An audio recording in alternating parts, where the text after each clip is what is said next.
It's your ass, Mr. Postman.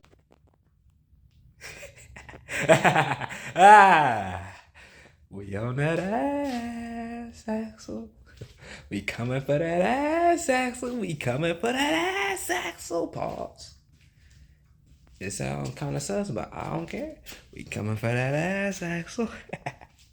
Now this is my complete episode. You know, reaction. Well, not reaction, more of a review for episode 13. My initial reaction was reacting to that Robbie and shit. What that shit was, I was like, oh, that shit hurt. But yeah, episode 13. How we gonna start it off? It started off with John Kreese apologizing to Johnny after all the things. You know, well, actually, was that until? No, that wasn't until. That was this episode. And yeah, Johnny kind of brushed it off or whatever. It was like, whatever. So then we get to the fight. We get to the fight finally. Now Robbie, in his you know,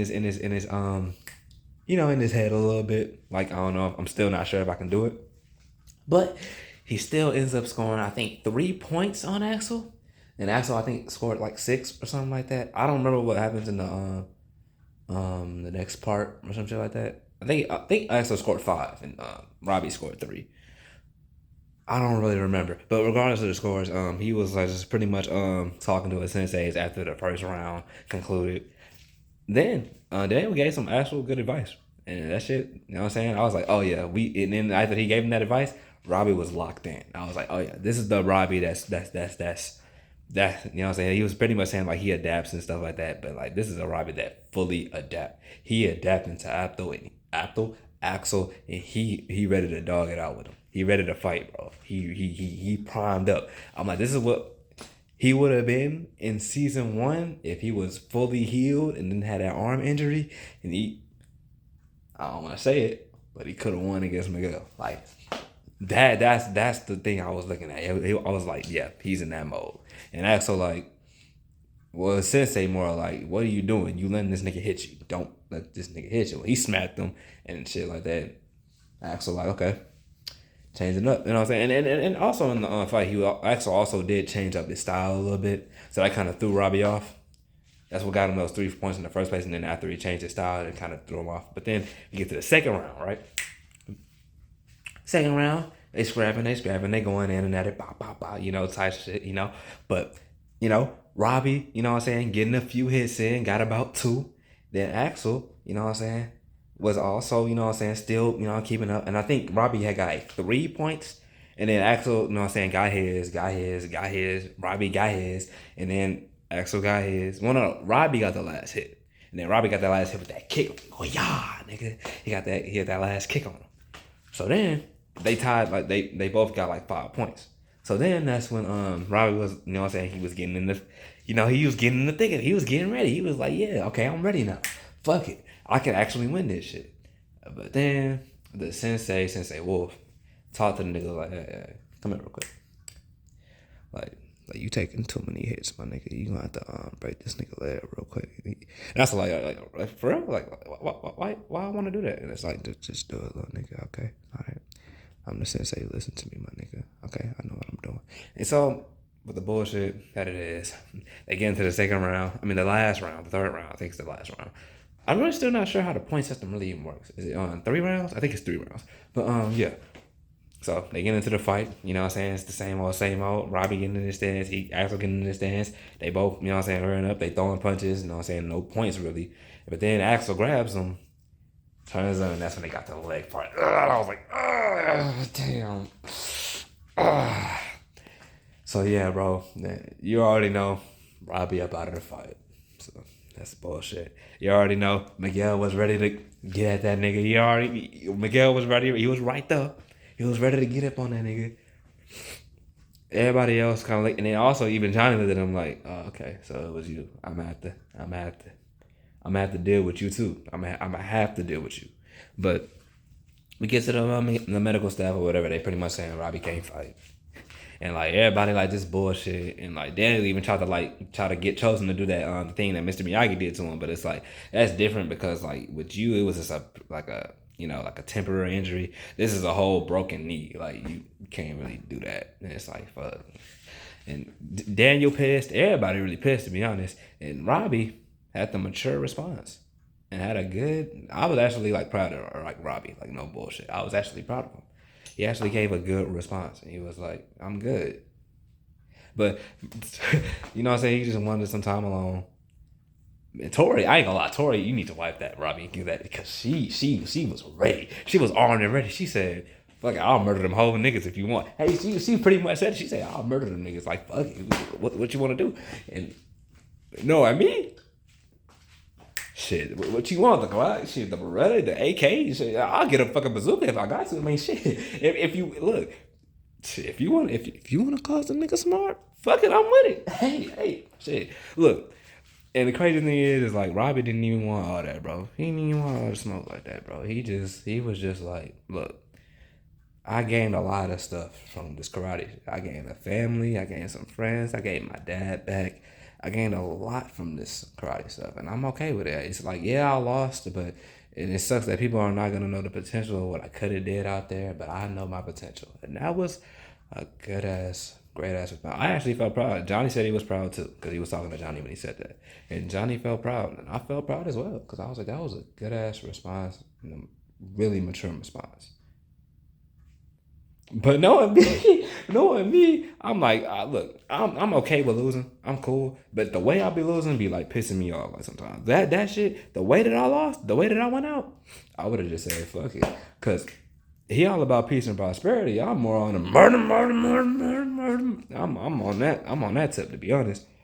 But it is what it is. So and then we get into the they get into the next semifinals tomorrow. The girls' fight will be tomorrow. So Daniel and Sam are talking it through and talking it out and stuff like that. And Sam is kind of like, damn, it's kind of impossible for me to keep up because like the score is like 93 and like the Iron Dragons got 160. So it's like, damn, I gotta like score all them points. I don't think I can be able to do it. And Daniel was kind of conflicted as well. And so he ends up having like this dream or whatever with him, Mr. Miyagi, and the Skull kids or whatever, and they're attacking and they're fighting together and stuff like that. Which I knew it was gonna be a dream. People actually were saying it was gonna be a real fight. I knew it was gonna be a dream. That type of shit, it was a dream.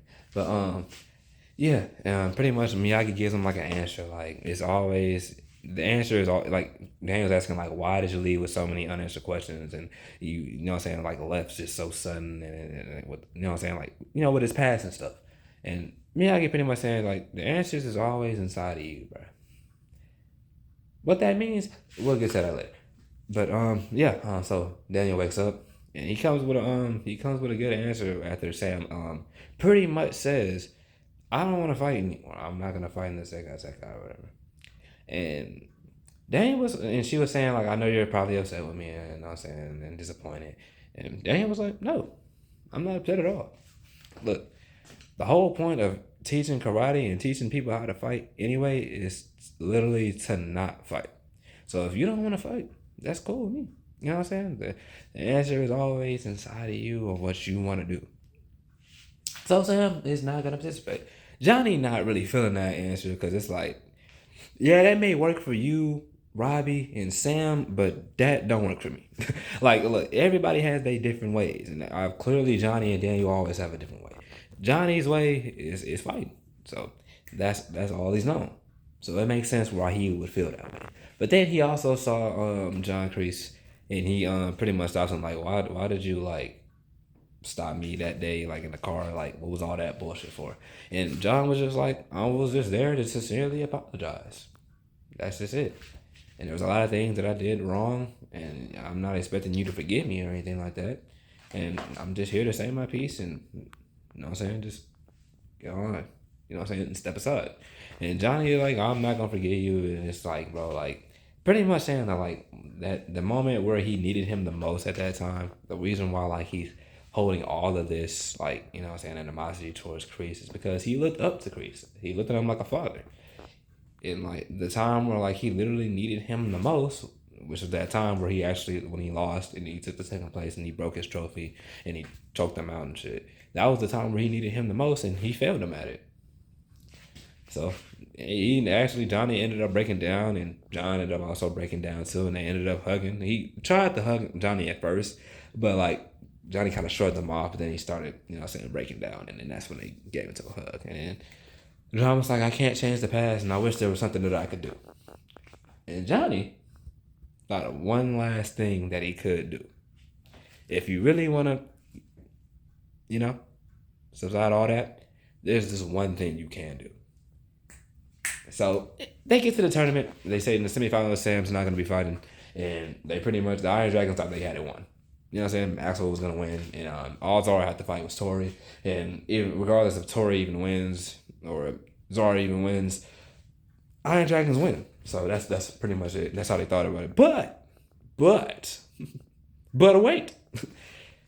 Johnny's idea was for John to hand over Cobra Kai to him. So now, Cobra Kai is under new management. And can you guess who the fighters are who are taking the places, you know what I'm saying? Tori's still in the same spot, of course. But he knows in that spot, that spot for AXEL, to somebody to beat up AXEL. The nigga who wanted to get it back in blood, the nigga Miguel. The nigga Miguel is back in the motherfucking tournament. He a goddamn captain, nigga.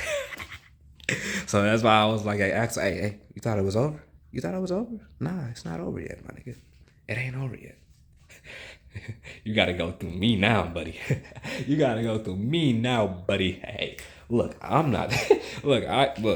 Robbie gonna do that peace and prosperity shit, but now we gonna get the season 1 Miguel. Miguel Diaz, the Miggy, the El Serpiente, the All Valley champion, nigga. And the thing that really got me the most, it was Miguel was literally looking. It was like literally on my first, not my first video on Cobra Kai, but the video where I was like pretty much talking about shit from Miguel. He literally looked at that nigga. He literally looked at AXEL like he literally looked at him just like how he looked at Robbie when he said, "Hey, watch how it's done," and just walked off. I was like, "Oh yeah, he in that bag now. He in that bag. He not only finna beat this nigga's ass, he finna knock this nigga out. Guaranteed. Watch how this shit work. Watch how this shit work. He not finna just beat this nigga ass. He finna knock this nigga out. Not to say it's not gonna be hard, but he gonna knock that nigga out. Best believe. And that's how it ends. I ain't gonna lie. And also, just a little detail. I like how Tori's hair look. I like her hair down. It looks way better than it being tied up. It's way better looking down. And the geese too. The geese, they look glossy in them bitches. They look glossy. But that's pretty much it. That pretty much ends the episode. We on to 14.